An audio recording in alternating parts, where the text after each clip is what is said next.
पाठ बंद करा, हातांची मुद्रा, डोळे बंद, मन शांत, दीर्घ श्वास करून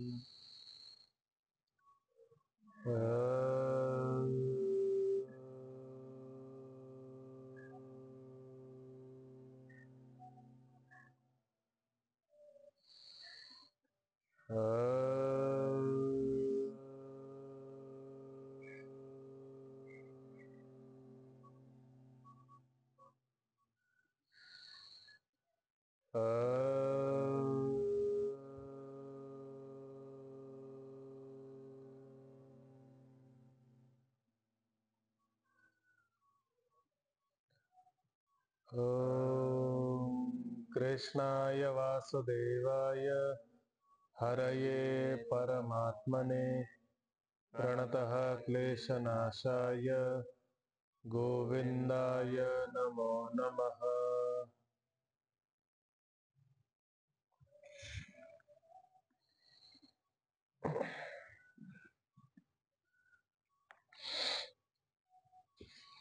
चल सुरुवातीपासून ओम श्री परमात्मने नमः। अथ चतुर्थोऽध्यायः।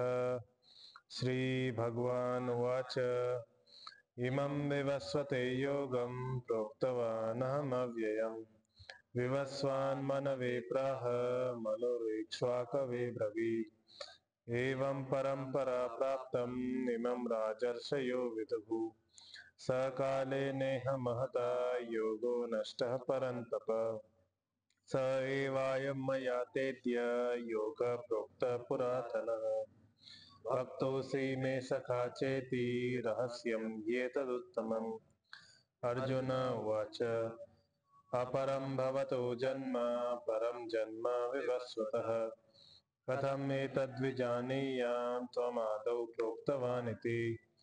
श्रीभगवानुवाच बहूनि मे व्यतीतानि जन्मानि तव चार्जुन तान्यहं वेद सर्वाणि न त्वं वेत्थ परन्तप अजोऽपि सन्नव्ययात्मा भूतानामीश्वरोऽपि सन् प्रकृतिं स्वामधिष्ठाय सम्भवाम्यात्ममायया यदा यदा हि धर्मस्य ग्लानिर्भवति भारत अभ्युत्थानमधर्मस्य तदात्मानं सृजाम्यहम् परित्राणाय साधूनां विनाशाय च दुष्कृतां धर्म संस्थापनार्थाय संभवामि युगे युगे जन्म कर्म च मे दिव्यम् एवं यो वेत्ति तत्त्वतः त्यक्त्वा देहं पुनर्जन्म नैति मामेति सोऽर्जुन वीतराग भयक्रोध मन्मया मामुपाश्रिताः बहवो ज्ञानतपसा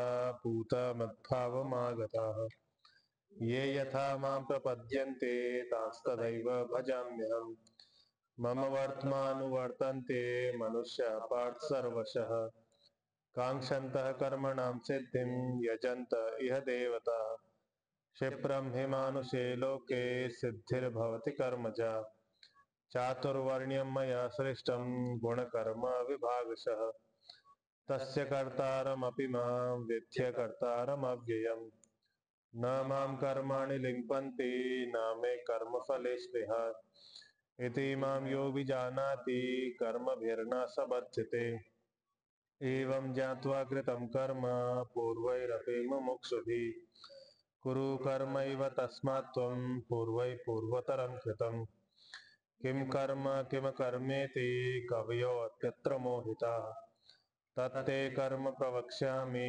यच्चात्वा मोक्षसे शुभात् कर्मणो ह्यपि बोद्धव्यं बोद्धव्यं च विकर्मणः अकर्मणश्च बोद्धव्यं गहना कर्मणो गतिः कर्मण्यकर्म यः पश्येद कर्मणि च कर्म यः स बुद्धिमान् मनुष्येषु स युक्तः कृत्स्नकर्मकृत् यस्य सर्वे समारम्भा कामसङ्कल्पवर्जिताः ज्ञानाग्निदग्धकर्माणं तमाहुः पण्डितं बुधा त्यक्त्वा कर्मफलासङ्गं नित्यतृप्तो निराश्रयः कर्मण्यभिप्रवृत्तोऽपि नैव किञ्चित् करोति सः निराशीर्यत चित्तात्मा त्यक्त सर्व परिग्रह शारीरम केवलम कर्म कुर्वन्नाप्नोति किल्बिषम् यदृच्छालाभ संतुष्टो द्वन्द्वातीतो विमत्सरः समसिद्धावसिद्धौ च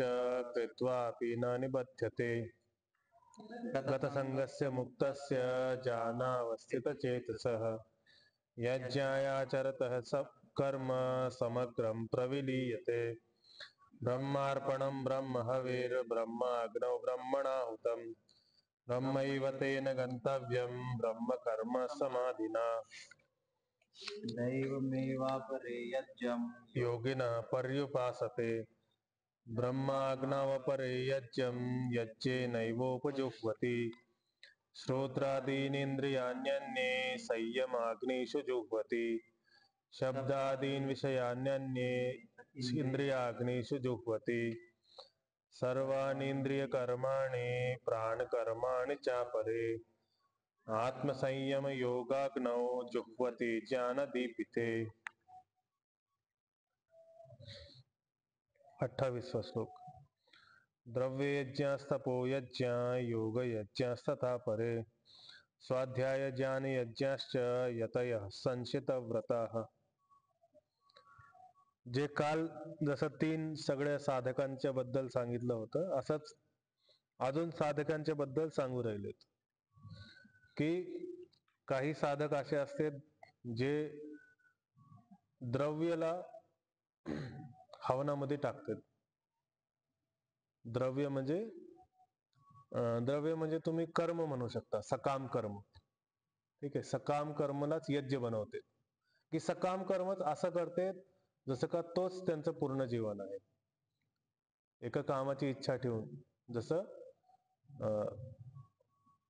एकनिष्ठ बुद्धी ठेवून सकाम कर्मामध्ये एकनिष्ठ बुद्धी ठेवून ते काम करतात द्रव्याचे एक अर्थ असा घेऊ शकतो आपण आणि दुसरा अर्थ असा घेऊ शकतो की ज्यांनी फक्त हवनासाठी सगळं जीवन दिलेलं आहे जसं ब्राह्मण लोक करतात जे पंडित लोक करतात जे विवाह वगैरे वास्तुशांती वगैरे ते सगळे कर्म करतात ते द्रव्य यज्ञ म्हणजे काहीतरी द्रव्य अर्पित करून यज्ञ करणारे लोक असं द्रव्य यज्ञ तपो यज्ञ ज्यांच्यासाठी तप सर्वस्व आहे कोणता पण तप कोणीतरी थंडीमध्येच तपस्या करते कोणीतरी गर्मीमध्येच तपस्या करते कोणीतरी पावसाळ्यातच तपस्या करते कोणीतरी आसनामध्येच तपस्या करते एक आसन लावला त्याच्यामध्येच तपस्या चालू असे तपचे पण भरपूर प्रकार आहेत ठीक तर जे त्यांनी तपला पूर्ण यज्ञ समर्पित केला आहे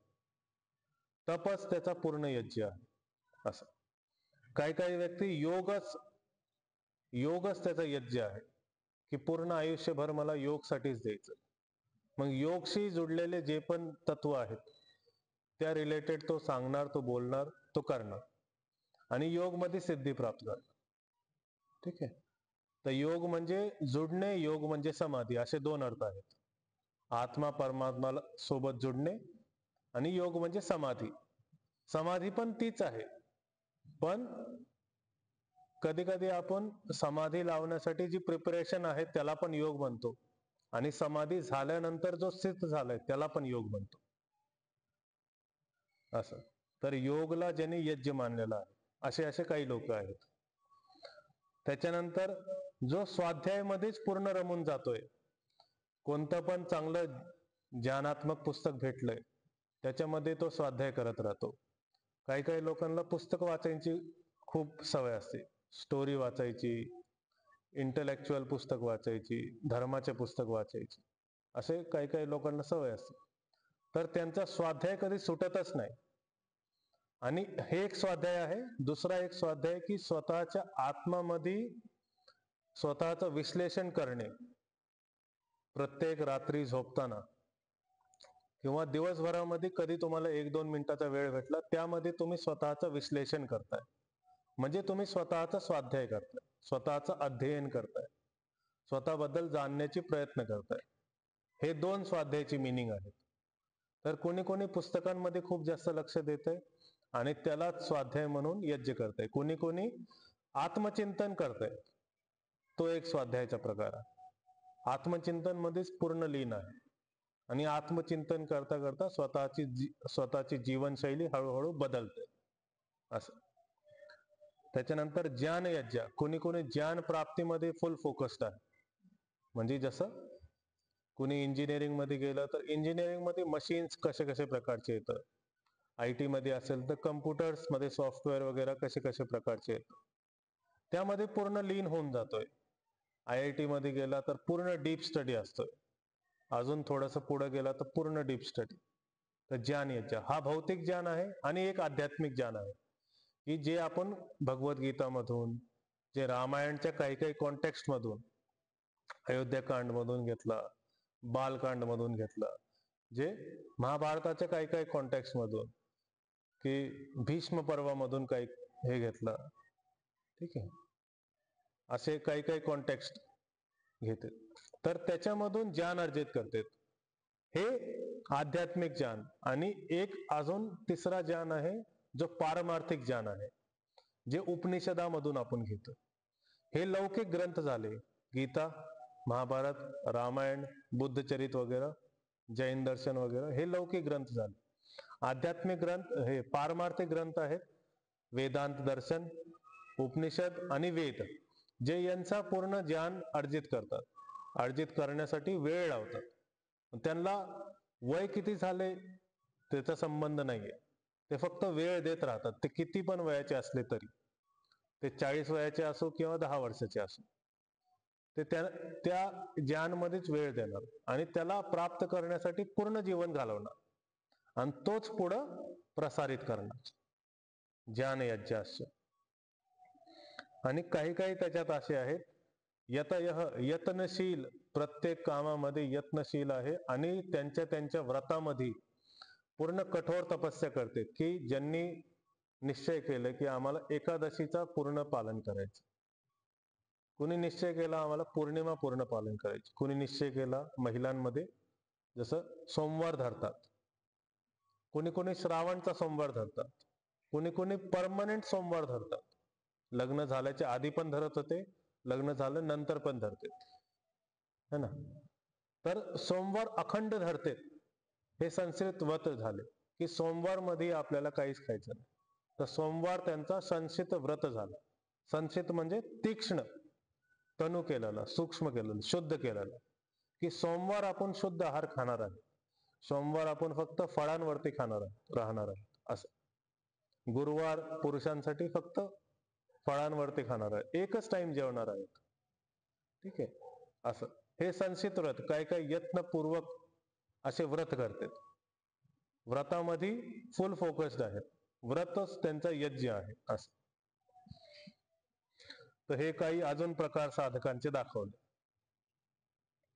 द्रव्याला मानून, तपाला मानून, योगला मानून, स्वाध्यायाला मानून, ज्ञानला मानून आणि व्रताला मानून, असे अजून काही प्रकार दाखवले ह्या श्लोकामध्ये, ठीक आहे.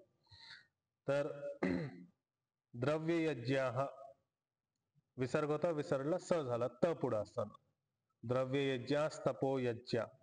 आता यज्ञ हा विसर्ग होता, विसर्गला, विसर्गचा लोप झाला, लोप म्हणजे गायब झालाय, ठीक आहे.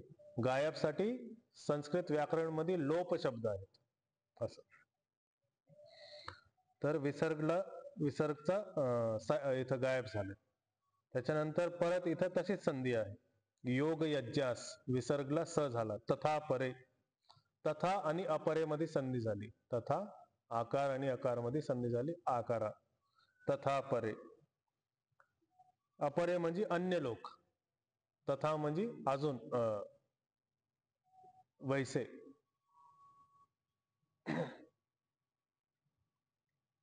स्वाध्याय ज्ञान यज्ञाश्च, दोन शब्द आहेत, स्वाध्याय आणि ज्ञान, तर ते दोन्ही शब्द यज्ञ सोबत जुळते, ठीक आहे. हा एक प्रकारचा समास आहे ज्यामध्ये स्वाध्याय आणि ज्ञानचा पहिला समास केलाय, त्याला आपण द्वंद्व समास म्हणतो. त्याच्यानंतर स्वाध्याय ज्ञान यज्ञाश्च हे केलंय, ह्याला आपण कर्मधारय समास म्हणतो, की स्वाध्याय यज्ञ पण आहे आणि ज्ञान यज्ञ पण आहे, तर तो कर्मधारय समास मध्ये येतो, ठीक आहे. तो तत्पुरुषचा एक भाग आहे.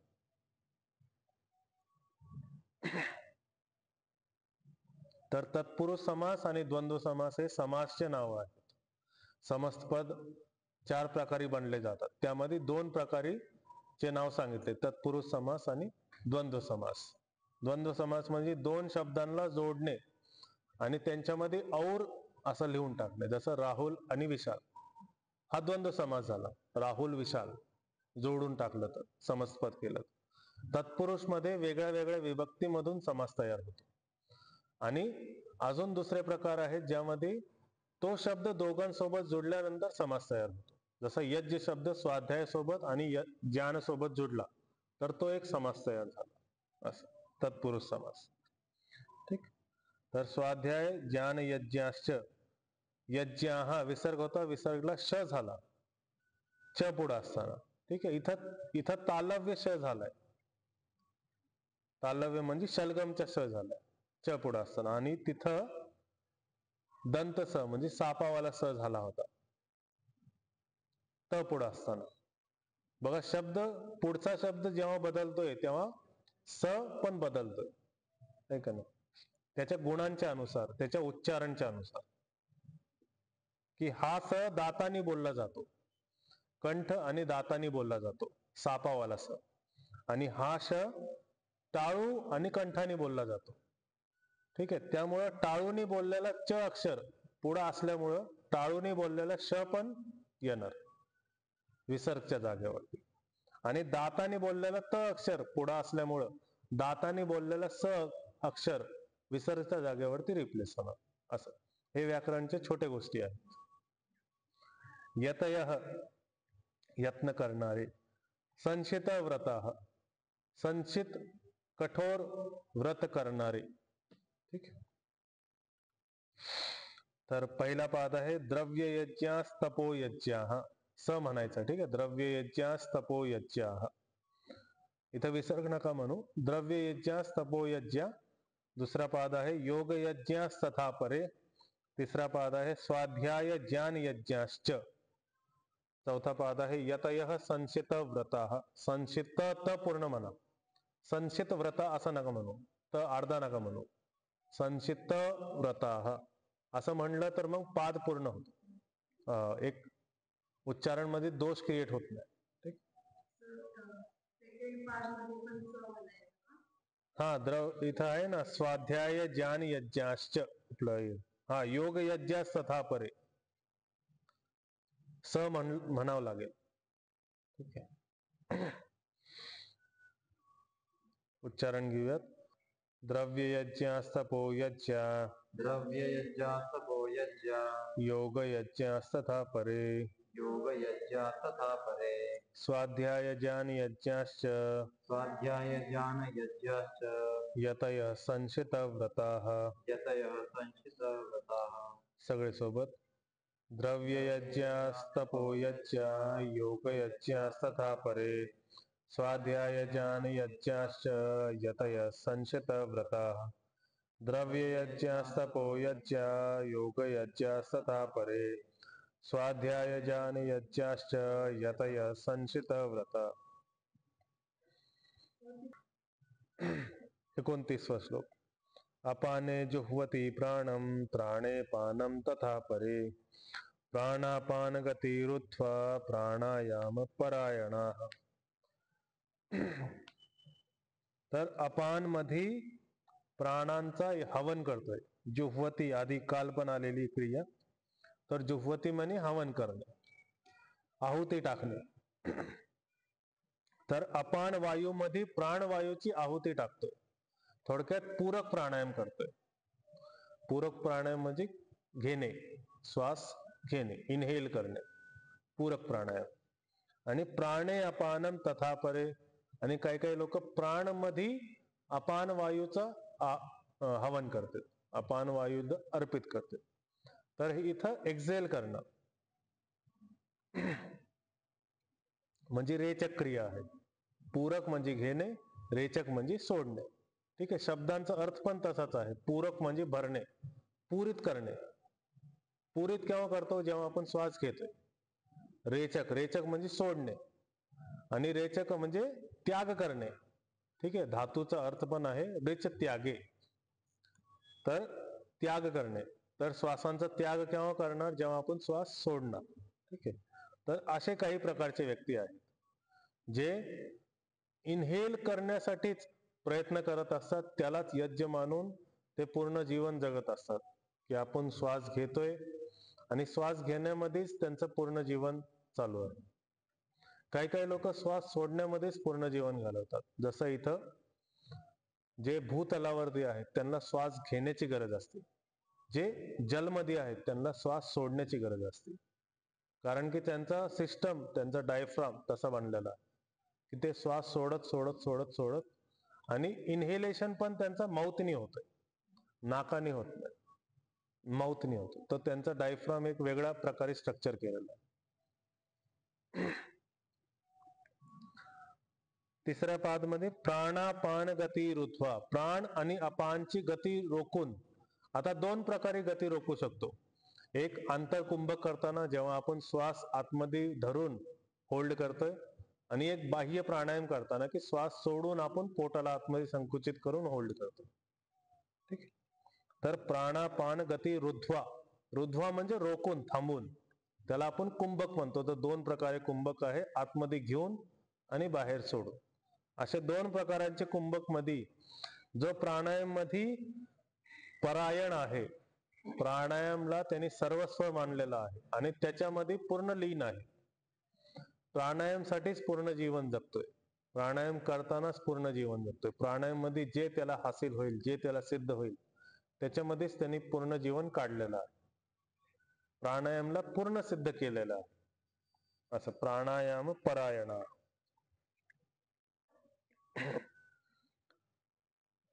तर असे काही प्रकारचे लोक आहेत जे पूरक करतात, जे फक्त रेचक करतात, काही काही फक्त होल्डिंग करण्यासाठी महत्व देतात. ठीक आहे. पण आपण जेव्हा योग करतोय भौतिक इथं क्लासेस वगैरे मध्ये, तेव्हा आपण तिन्ही पण गोष्टी करतोय, पूरक पण करतोय, रेचक पण करतोय, कुंभक पण करतोय. तर अपाने जुह्वती प्राणम, प्राणे अपानम. इथं प्राणे आणि अपानम मध्ये संधी आहे. ठीक आहे. सेम संधी आपण परत परत बघतोय की प्राणे हा सप्तमी मध्ये होता, अधिकरण होता, आणि ह्याच्या पुढं अपानम एकार असल्यामुळं अवग्रह चिन्हाच्या पाठीमागं सायलेंट झालं. ठीक आहे. तथा अपरे, तथा परे मध्ये सेम संधी आहे, आकार आणि अकार. प्राणापान, प्राण आणि अपान मध्ये संधी झाली, प्राण च अ आणि अपानचा अ मिळून आपा, प्राणापान गती रुध्वा, प्राण आणि अपानची गती. ठीक आहे. पहिला समास झाला प्राण आणि अपानचा, त्याच्यानंतर गती सोबत समास झाला की प्राण आणि अपानची गती.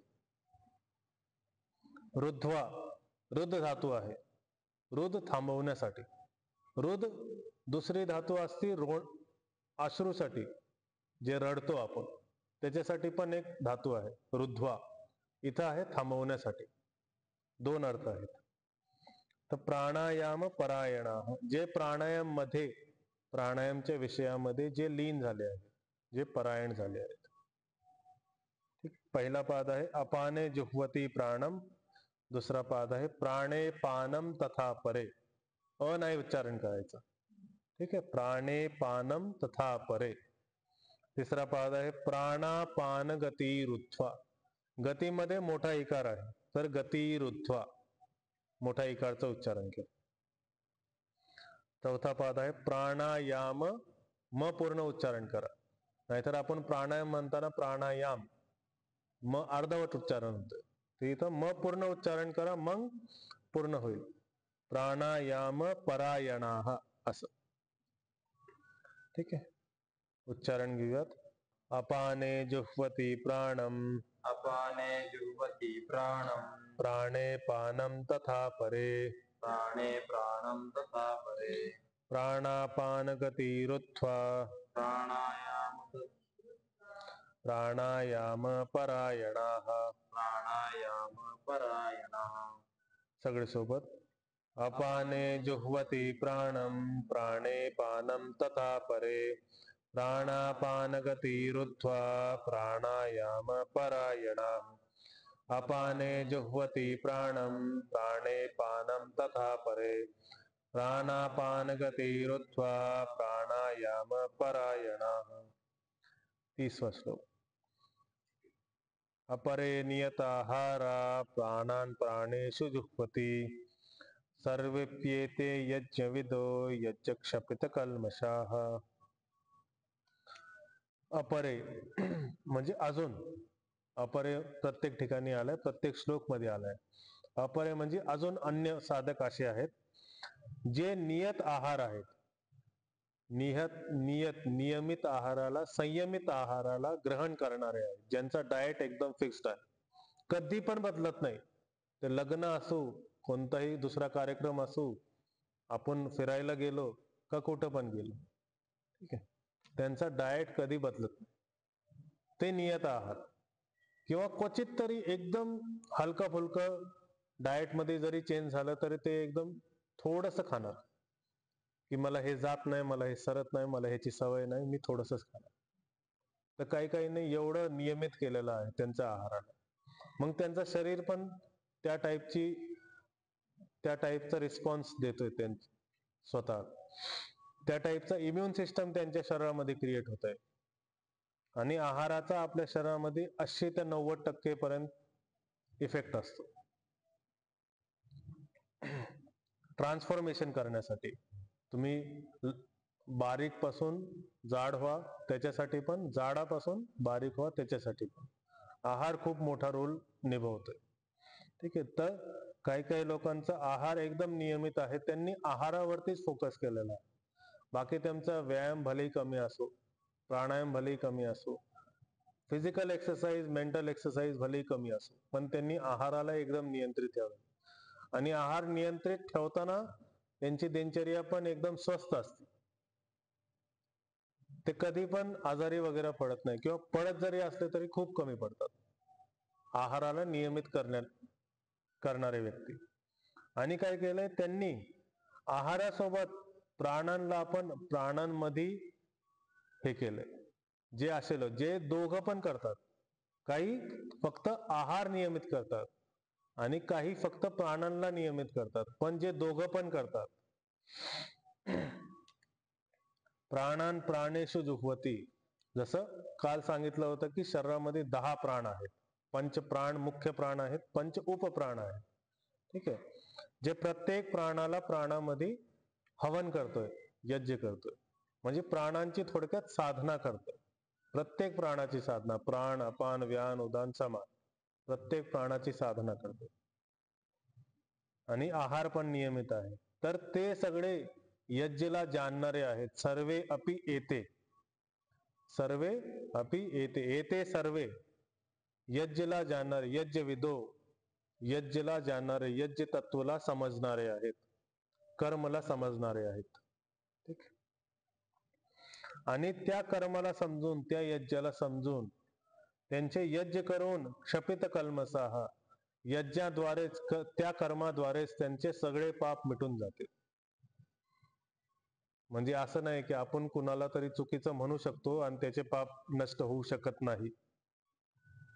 आपल्याला काय करायचंय ते ह्या सगळ्या मार्गामधून आपल्याला ठरवायचंय की आपण कोणत्या मार्गला फॉलो करतोय.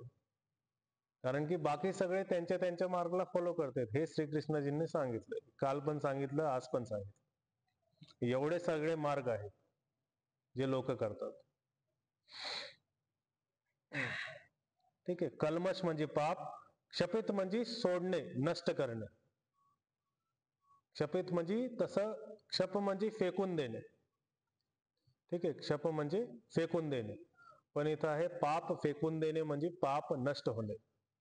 यज्ञाद्वारे पाप नष्ट होणे समस्तपद होतं.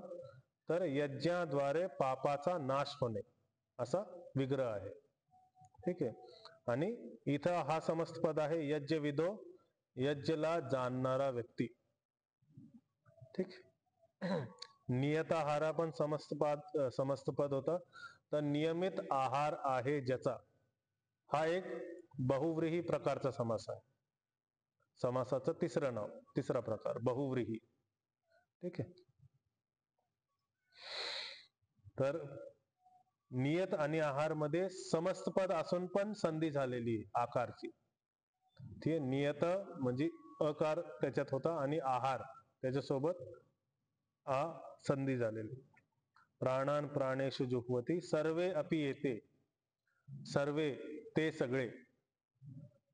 येते, येते म्हणजे ते, सर्वे म्हणजे सगळे, ते सगळे. सर्वे अपि एकार असताना अ पुढं असताना अवग्रह चिन्हाच्या पाठीमागे सायलेंट झाला. अपि आणि येते मध्ये संधी झाली य, आणि यच्या वरती येतेचा एकार जुडला. सर्वे प्येते, पण उच्चारण करताना सर्वे प्येते असं उच्चारण करा. सर्वे प्येते. यज्ञविदो, यज्ञविदः विसर्ग होता, विसर्गला ओकार झाला. यज्ञ क्षपित कल्मषाः,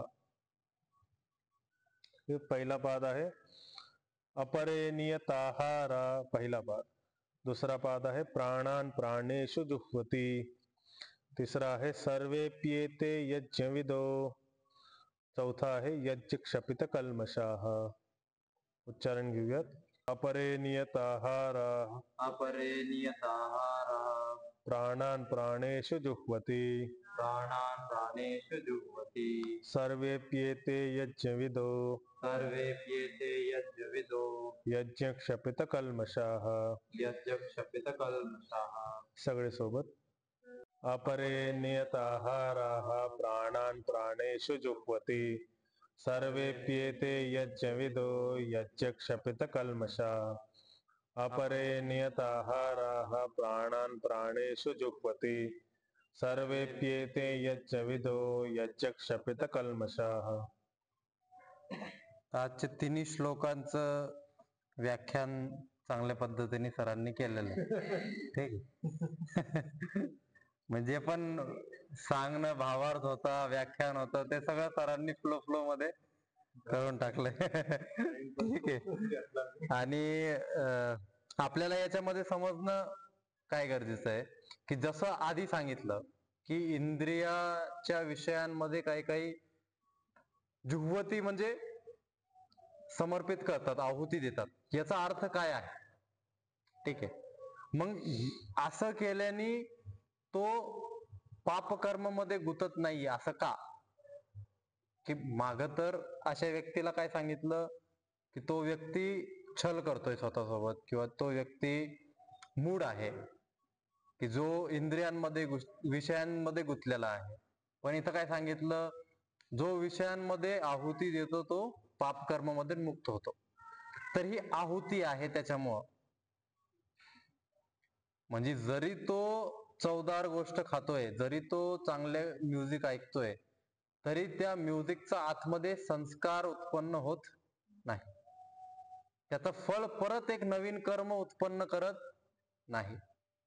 त्याचं फळ त्याला भेटला, त्याने त्या फळाला आनंद घेतला फळाचा, पण त्या आनंदाच्या द्वारे परत ती गोष्ट उद्भवणार नाही.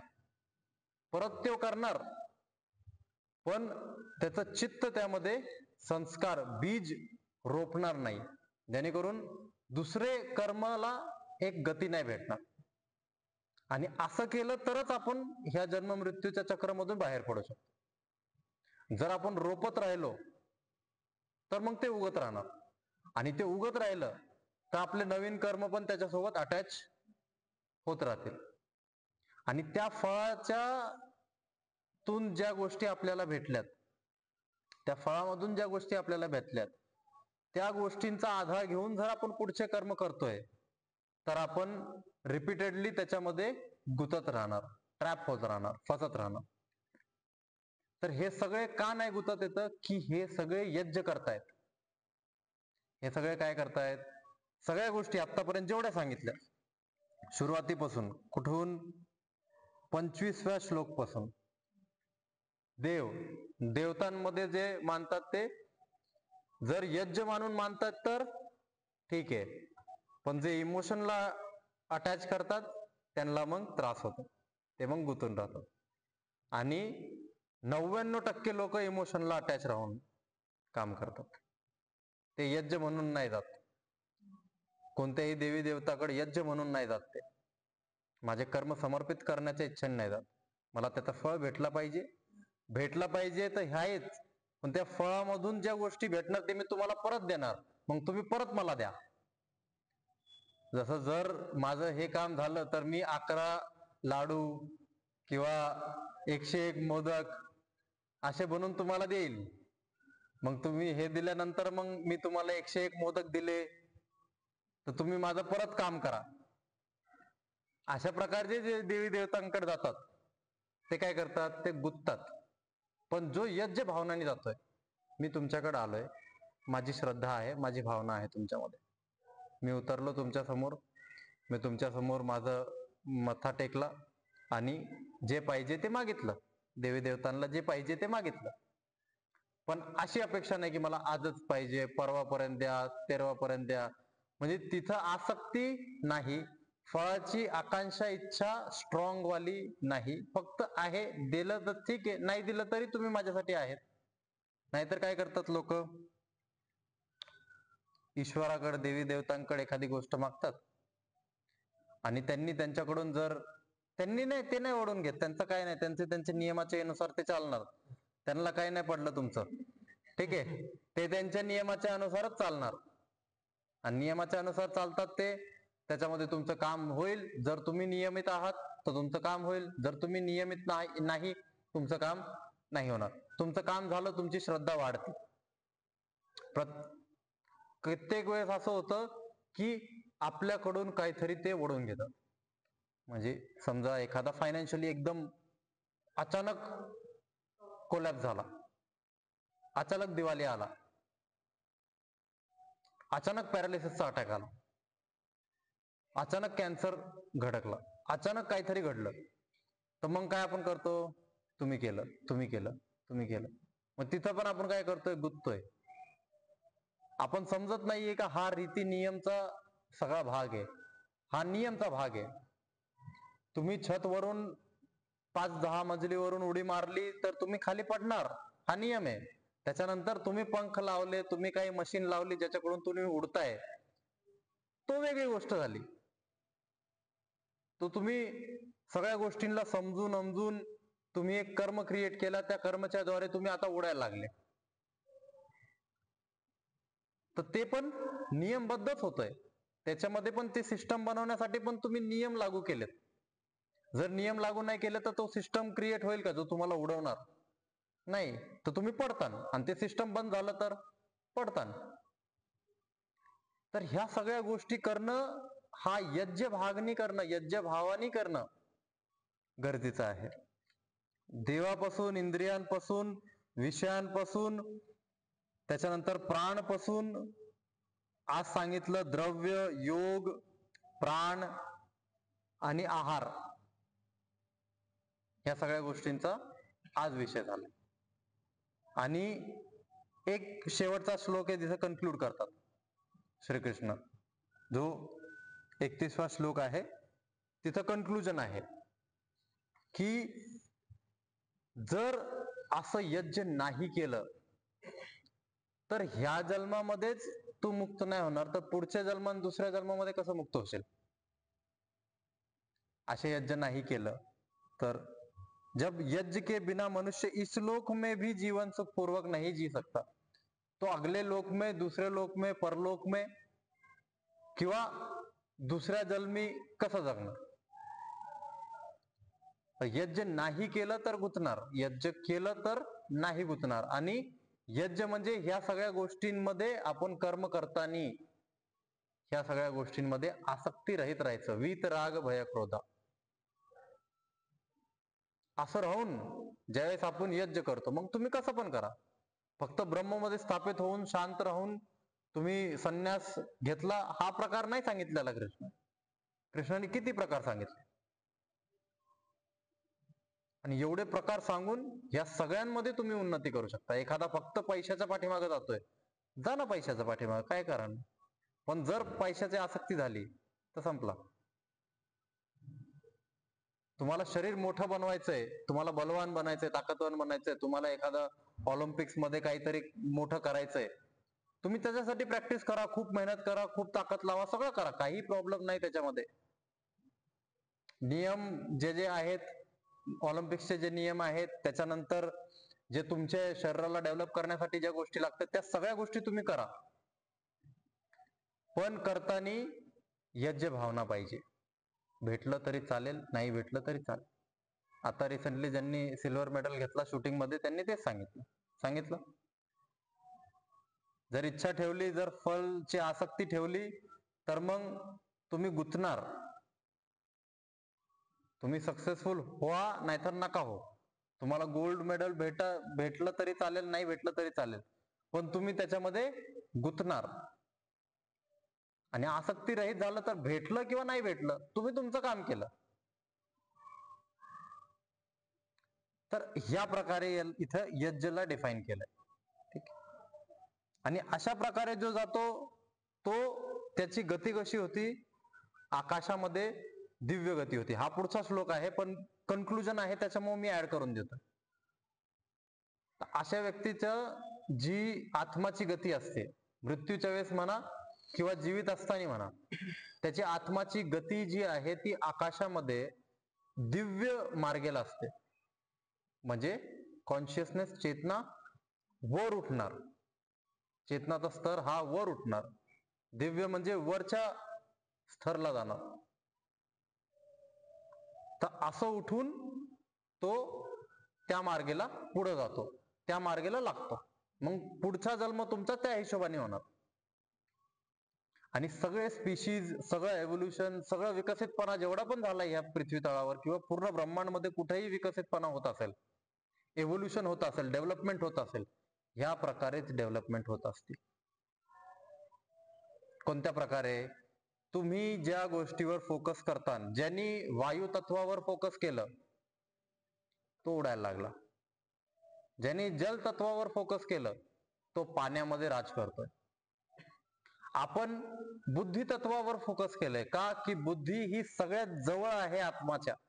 आपल्याला करायचंय आत्मामध्ये फोकस, पण बुद्धी तत्वामध्ये फोकस करून आपण आत्मापर्यंत उडी मारू शकतो. आणि त्याच्यामुळे आपण मनुष्य आहोत, त्याच्यामुळे आपलं सगळं सिस्टम सरळ उभं आहे.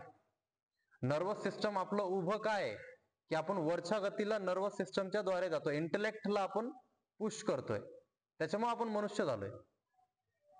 आपलं जर फोकस मोठ्या शरीरावर असतं तर आपण गेंडा किंवा हत्ती झालो असतो. आपलं जर फोकस पॉवरवर असतं, ताकद दाखवण्यावर असतं, तर आपण सिंह किंवा टायगर झालो असतो. आपलं कोणत्या गोष्टी, सिंह झाल्याने टायगर झाल्याने तुम्ही चुकले का? नाही, चुकीचं नाहीये. मग गुंतताय त्याच्यामध्ये जाऊन, तुम्ही ह्या चक्रामध्ये गुंतताय. त्याला मुक्त होण्यासाठी अनगिनत वर्ष लागतील, कितीतरी वर्ष लागतील. आपल्यासाठी थोडं सोपं आहे. असेच सगळे स्पीशीज आणि सगळ्या प्रकारचे प्राणी, सगळ्या प्रकारचे लोक, जाती, लोक, सगळ्या गोष्टी अशाच तयार होतात. तुमचं यज्ञ कुठं आहे, आणि तो यज्ञ आहे का फक्त कर्मफल आसक्तीमध्ये गुंतलेला आहे, ह्या दोन गोष्टीवर सगळ्या गोष्टी डिपेंड आहेत. काही प्रश्न असतील तर विचारा.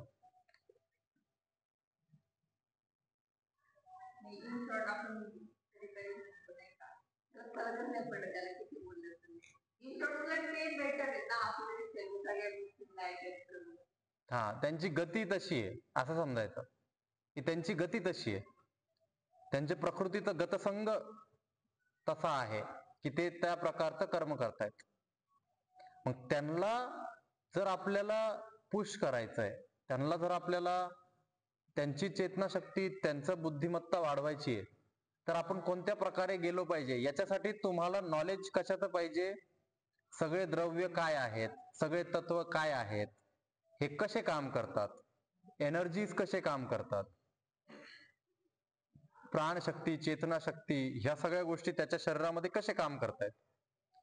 त्याच्यामुळे मी ज्यावेळेस एखाद्या व्यक्तीला विचारतो की तुमच्या शरीरामध्ये काय प्रॉब्लेम आहे आणि तुमचं रुटीन काय आहे, जर आत्ता प्रॉब्लेम झाला असेल काल परवा, तर मागच्या 3-4 दिवसाचं रुटीन सांगा.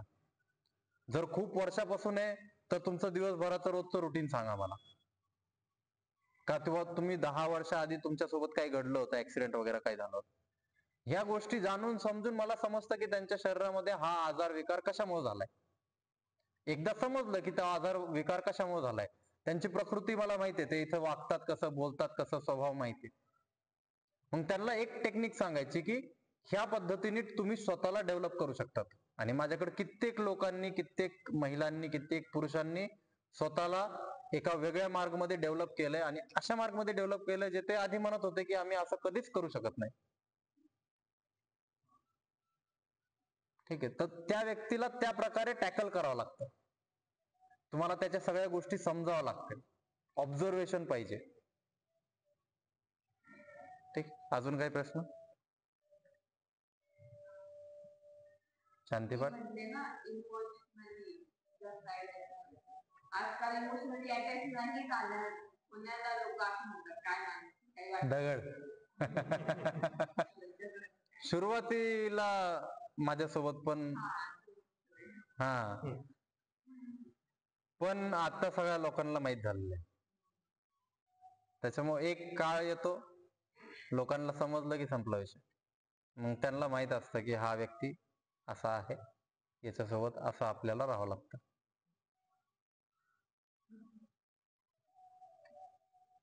शांतीपाठ घेऊ.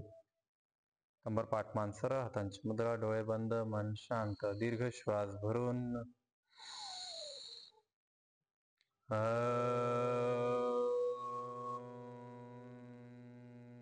दियः शान्तिरन्तरिक्षगं शान्ति, पृथ्वी शान्तिरापः शान्तिरौषधयः शान्तिः, वनस्पतयः शान्तिर्विश्वे देवाः शान्तिर्ब्रह्म शान्तिः, सर्वं शान्ति शान्तिरेव शान्ति, सामा शान्तिरेधि. शांति शांति शांति.